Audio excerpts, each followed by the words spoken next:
Abdullah bin Abbas adalah sahabat Nabi yang berasal dari suku Quraisy, keturunan Bani Hashim. Ayahnya bernama Al-Abbas bin Abdul Muttalib bin Hashim bin Abdi Manaf. Ibunya bernama Lubabah Al-Kubra bin Al-Harith. Ia dijuluki Hibrul Ummah wa Tarjumanil Quran, yang artinya tinta umat dan penerjemah Al-Quran. Ia juga mendapat gelar Al-Bahru alias sang lautan karena keluasan ilmunya. Abdullah bin Abbas lahir ketika Rasulullah Shallallahu Alaihi Wasallam dan Bani Hashim diboikot oleh kaum Quraisy. Al-Abbas kecil dibawa kepada Nabi Shallallahu Alaihi Wasallam dan beliau memberkahinya dengan ludah beliau. Itu terjadi 3 tahun sebelum hijrahnya Nabi dari kota Mekah menuju kota Madinah. Imam Al-Hakim mengutip sebuah riwayat dalam kitab Al-Mustadrak bahwa Ibnu Abbas pernah 2 kali melihat malaikat Jibril di sisi Nabi Muhammad sallallahu alaihi wasallam. Ibnu Abbas berkata bahwa dia pernah melihat malaikat Jibril 2 kali, dan 2 kali pula Nabi Muhammad sallallahu alaihi wasallam mendoakannya. Diriwayatkan dari Ibnu Abbas bahwa Rasulullah sallallahu alaihi wasallam memeluknya dan berdoa, "Ya Allah, ajarkanlah hikmah kepadanya." Ibnu Abbas telah meriwayatkan hadis Nabi Muhammad sallallahu alaihi wasallam dari Umar bin Khattab, Ali bin Abi Thalib, Abi Dzar Al-Ghifari, Mu'adz bin Jabal, dan lain-lain. Sementara Abdullah bin Umar meriwayatkan hadis darinya juga dari Anas bin Malik, dan Anas bin Malik juga mengambil riwayat dari Ibnu Abbas, dan banyak lagi golongan sahabat maupun tabi'in yang meriwayatkan hadis darinya. Ibnu Abbas pernah berkata bahwa suatu hari ia berada di belakang Rasulullah sallallahu alaihi wasallam. Kemudian beliau bersabda, "Hai anak muda, aku akan mengajarkan beberapa kalimat kepadamu, yaitu peliharalah Allah, maka Allah pasti memeliharamu. Peliharalah Allah, maka akan kau temukan Dia di hadapanmu. Jika kamu meminta, mintalah kepada Allah, dan jika kamu memohon pertolongan, mohonlah pertolongan itu kepada Allah. Ketahuilah, jika umat ini bersatu untuk memberikan manfaat kepadamu, mereka tak akan bisa memberi manfaat apapun kecuali sesuatu yang telah Allah tetapkan bagimu. Jika mereka berkumpul untuk memberimu mudarat atau bahaya, maka mereka tak akan bisa memberimu mudarat apapun kecuali sesuatu yang telah Allah tuliskan atasmu.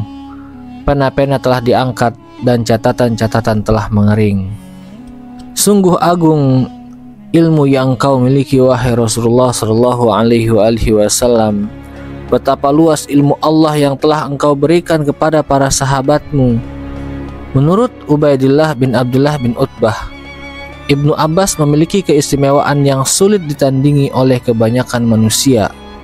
Ia memiliki keunggulan dalam banyak hal. Misalnya, ia memiliki ilmu yang lebih dahulu ia ketahui dibandingkan orang lain. Ia memiliki pemikiran dan pemahaman yang luas.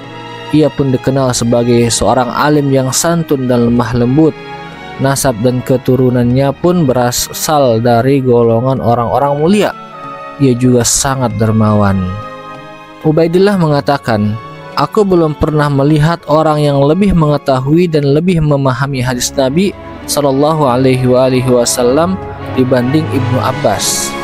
Bahkan pada masa Abu Bakar radhiyallahu anhu maupun Utsman radhiyallahu anhu, tak ada seorang pun yang pemahamannya tentang hadis Nabi Muhammad sallallahu alaihi wasallam melampaui dirinya. Juga tak ada orang yang mengunggulinya dalam pengetahuan tentang syair, bahasa Arab, tafsir Al-Quran, ataupun ilmu hisab dan faraid. Selain itu, tak ada seorang pun yang pendapatnya lebih tepat dalam suatu masalah dibanding pendapat Ibnu Abbas. Dalam sehari, ia bisa duduk berlama-lama di majelis membicarakan fikih Di hari yang lain ia membicarakan takwil. Ia pun fasih berbicara tentang strategi perang, apalagi tentang syair dan bahasa Arab. Setiap kali orang alim duduk di hadapannya, ia akan menundukkan kepala menghormatinya. Dan setiap kali seorang menanyakan sesuatu masalah, ia akan merasa puas karena Ibnu Abbas dapat memberinya jawaban yang memuaskan. Ibnu Abbas sangat teliti. Ia selalu memeriksa secara saksama apapun yang diriwayatkan atau yang dia dengar. Terlebih lagi jika riwayat itu datang dari Rasulullah Shallallahu Alaihi Wasallam.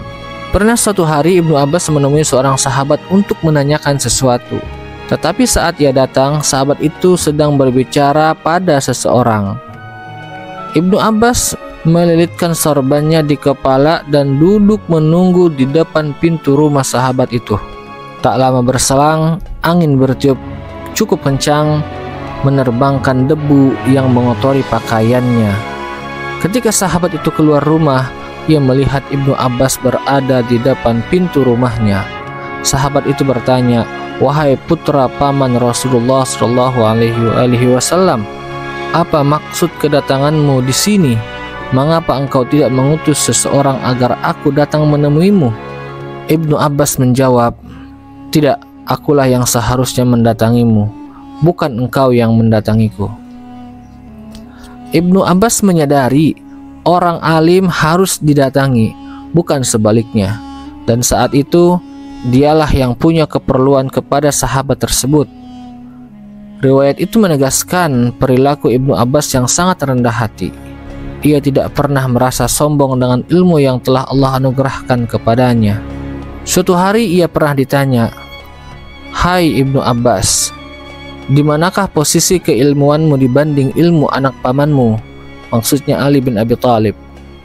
Ibnu Abbas menjawab, "Ilmuku dibanding ilmu Ali bagaikan tetes air hujan yang jatuh ke samudra."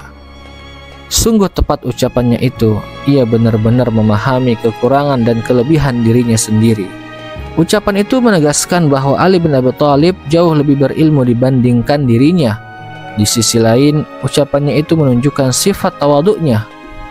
Umar bin Khattab radhiyallahu anhu sendiri mengagumi keluasan ilmu dan pengetahuannya. Bahkan Umar radhiyallahu anhu menjuluki Ibnu Abbas sebagai pemuda sepuh. Umar radhiyallahu anhu meminta pandangan Ibnu Abbas ketika menghadapi suatu masalah. Jika Ibnu Abbas sedang membaca Al-Quran dan ia memahami satu perkara yang belum dipahami orang lain, ia akan berkata, "Aku membaca salah satu ayat dari kitab Allah. Aku ingin semua orang mengerti sebagaimana aku memahaminya." Ucapan seperti itu hanyalah akan keluar dari mulut orang yang benar-benar alim dan jujur. Dalam kesempatan lain, Ibnu Abbas berkata, "Jika aku mendengar seorang pemimpin umat Islam memerintah dengan adil dan bijaksana, aku merasa sangat senang. Aku akan mendoakannya dan aku tak perlu mengkritiknya. Dan jika aku mendengar hujan turun di tanah kaum muslimin, aku pun merasa senang. Dan aku sendiri tidak punya hewan ternak untuk dikembalakan di sana." Artinya, Ibnu Abbas sangat senang jika semua orang mendapatkan kebaikan. Rasulullah Shallallahu Alaihi Wasallam pernah mendoakannya, "Ya Allah, berikanlah ia pemahaman dalam masalah agama dan ajarkanlah kepadanya takwil." Ia pergi menunaikan ibadah haji ketika rumah Khalifah Utsman radhiyallahu anhu dikepung. Ketika dia di ujung usianya, dia mengalami kebutaan. Ibnu Abbas berkata, "Jika Allah mengambil cahayanya dari kedua mataku, maka sesungguhnya pada lisan dan hatiku masih ada cahaya. Hatiku cerdas dan pandai berfikir, serta bersih dari tipu daya. Mulutku pun tajam bagaikan pedang."